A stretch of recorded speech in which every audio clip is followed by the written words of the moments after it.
দিনটাতে পালন করি, কেননা এই দিনটিতে উনি জন্মগ্রহণ করেছিলেন। 1861 সালে 2রা আগস্টে জন্মগ্রহণ করেছিলেন। খুলনা জেলাতে জন্মগ্রহণ করেছিলেন, বর্তমান বাংলাদেশের অন্তর্গত। বুঝতে পারলে? তোমাদের মতো করে বলছি, এই মহাপুরুষ আমাদের জন্য কি করেছিলেন?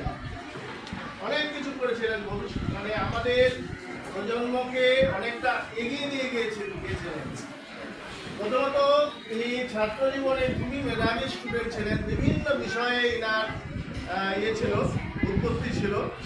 বিভিন্ন বিষয়ে জানতেন ইনি, শুধু বাংলা ইংরেজি থেকে আরম্ভ করে উর্দু ফার্সি এটা তো জানতেনই, এবং বিজ্ঞানের বিভিন্ন বিষয়ে অগাধ জ্ঞানের অধিকারী ছিলেন।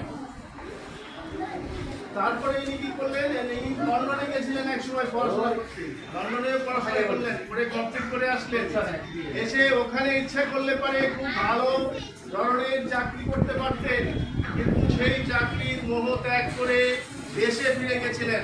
ফিরে এসে প্রেসিডেন্সিতে একটা ধুতি এবং একটা উপরে একটা চাদর গায়ে দিয়ে সাধারণ একটা বেশে তিনি খুবই